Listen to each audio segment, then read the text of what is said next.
Buat teman-teman yang sering melewati Plausan saat mau ke Gunung Lawu, di sana ini ada pom di kiri jalan. Mungkin itu yang dia maksud. Pomnya ini ada dua, nggak tahu yang mana yang dimaksud. Yang jelas di Plausan sana.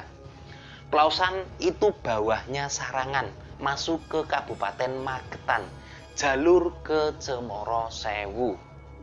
Setelah Gati Ambarwati ini kembali ke mobil di pom bensin Plausan sana, akhirnya Gary ini melanjutkan perjalanan menuju ke Cemoro Sewu.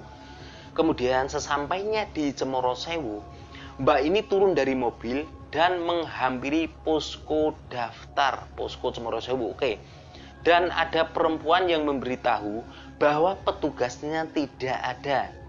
Kemudian si perempuan ini menyarankan kepada Gati Ambarwati untuk meninggalkan KTP berikut uang administrasi sebesar Rp25.000. Karena kebetulan saat itu Mas Gary ini juga masih ikut di situ. Jadi waktu Gati turun, dia ini tidak langsung balik, tapi ikut ke pos pendakian. Hingga akhirnya naik ke jalur pendakian tapi tanpa memakai jaket dan hanya berkata, hari Minggu disuruh menjemput. Kalau nggak dijemput, ya pulang sendiri. Hari Minggu kita tunggu call dari dia, tapi nggak ada respon. Tahu-tahu kemarin dapat kabar kalau mbaknya sudah meninggal dunia. Husnul khotimah ya mbak. Ini tadi adalah cerita dari Mbak Tri Ayu pemilik renker, berikut adik iparnya yang bernama Gary selaku driver mobilnya.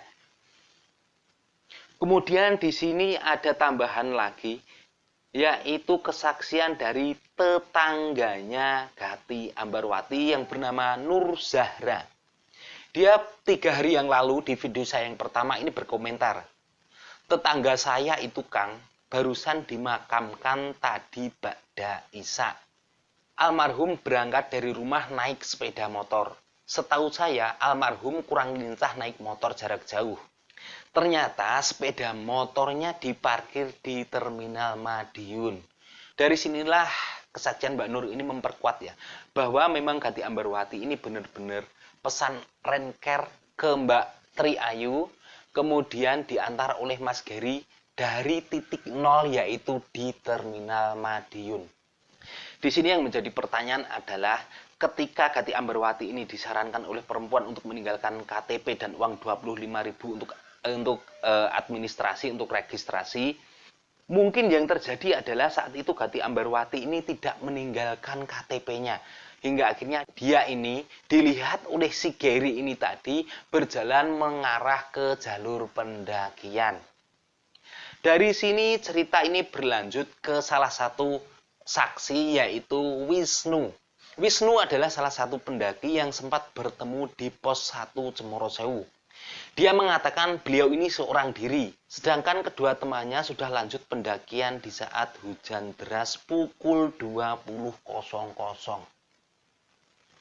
Saya ngebayanginya begini. Malam hari sekitar jam 8 malam, keadaan hujan deras, kedua temannya ini nekat jalan. Kalau orang normal kayaknya kok lebih baik memilih istirahat dulu ya di pos 1. Itu kalau orang normal. Kemudian keganjilan kedua adalah Gati Ambarwati ini berangkat sendirian dari rumah. Yang menjadi pertanyaan, siapakah kedua orang ini yang nekat menerobos hujan di malam hari? Kemudian di sini kita lanjut ke kesaksian orang yang kelima yaitu Galang Bahari. Galang Bahari ini adalah salah satu pendaki yang sempat bertemu dengan Gati Ambarwati di area Hargodalem dekat warungnya Mbok Yem. Sempat ngobrol bareng sama Mbak Gati di samping warung Mbok Yem dengan tatapan kosongnya. Diterima amal ibadahnya. Oh, ternyata Galang Bahari ini sempat ngobrol bareng sama Gati Ambarwati di samping warungnya Mbok Yem dengan tatapan kosongnya. Jika lokasi di samping warungnya Mbok Yem tatapan Gati Ambarwati ini sudah kosong, kemudian kita flashback ke belakang sejak perjalanan dari Terminal Madiun, ngomongnya ini katanya bertemu dengan leluhurnya, ngobrol dengan leluhurnya, ditambah lagi menyebut Hamengkubuwono ke-1, kemudian katanya jam 1 harus sampai di puncak Hargodumilah sana. Ini sudah jelas. Keanehan yang dialami oleh Gati Ambarwati ini memang dari rumah. Kemudian jika memang benar Galang Bahari ini sempat bertemu dan mengobrol dengan Gati Ambarwati di samping warungnya Mbok Yem, di sini diperkuat lagi oleh satu video pendek pada saat Pak Jarwo ini pertama kali menemukan jasadnya Gati Ambarwati. Kita dengarkan apa yang diucapkan oleh Pak Jarwo.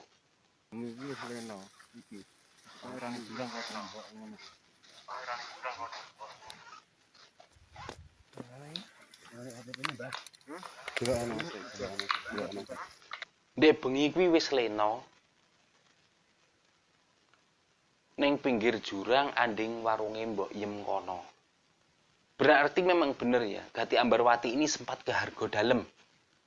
Pertama pengakuan dari Galang Bahari yang sempat ngobrol, yang kedua adalah apa yang disampaikan oleh Pak Jarwo ini tadi. Ndek bengi wis lena ning pinggir jurang anding warunge Mbok Yem kono. Nah, dari kronologi ini tadi dapat kita gambarkan atau kita simpulkan begini ya teman-teman. Keanehan yang dialami oleh Gati Ambarwati ini memang dari awal. Karena dari awal Gati ini sudah memesan 3 kali ke Mbak Tri Ayu. Hanya saja yang kedua ini gagal terus. Gagalnya ini berselang beda hari ataukah di hari itu juga saya tidak tahu. Dari sini saja sudah ada keanehan. Padahal Gati Ambarwati ini ke Gunung Lawu sendiri. Kalau memang pernah gagal 2 kali dalam memesan mobil ke Mbak Tri Ayu, apakah alasan menggagalkan ini? Seolah-olah Gati ini ada janji dengan orang, kemudian orang itu mengundur waktu sehingga Gati ini menggagalkan pesanan mobilnya. Yang kedua, mungkin yang janjian dengan dia ini kembali menggagalkan, mengulur waktunya sehingga Gati ini kembali membatalkan pesanan mobilnya untuk yang kedua kalinya. Untuk yang ketiga kalinya ini deal Gati Ambarwati minta renker untuk mengantarkan ke Cemoro Sewu. Ini adalah keanehan pertama. Kemudian lanjut lagi obrolannya dengan Gary selaku driver yang mengantarkan Gati Ambarwati ke Cemoro Sewu. Sesampainya di Mauspati, Gary ini melihat wajahnya Gati Ambarwati ini pucat. Mungkin dia mikirnya sakit.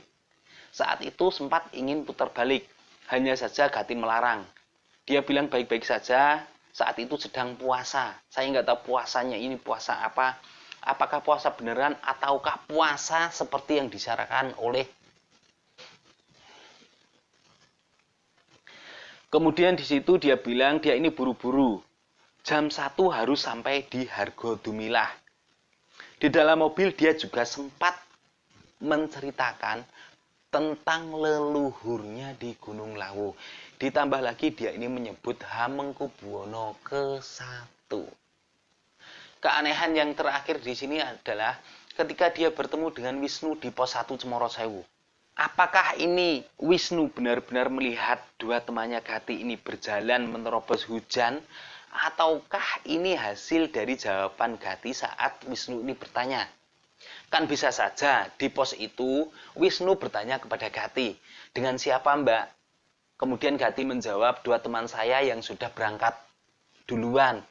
Padahal saat itu keadaan hujan deras. Jikapun tidak demikian, kemudian siapakah sosok 2 teman Gati Ambarwati yang menerobos hujan ini tadi? Jadi gini ya teman-teman, jika teman-teman ini mengikuti video saya dari awal, di situ saya selipkan hasil wawancara dengan orang tua atau bapaknya Gati Ambarwati. Orang tuanya ini sepertinya sama sekali tidak ada kesedihan. Entah seorang bapak ini saking tegarnya untuk menutupi kesedihannya, ataukah bapaknya ini memang sudah ada kesiapan untuk kehilangan seorang anak. Di video ini tadi saya sampaikan apa adanya seperti yang diceritakan oleh Mbak Tri Ayu Widiawati selaku pemilik Renker Madiun. Dilanjut lagi Mas Maftukin Gary selaku driver yang mengantar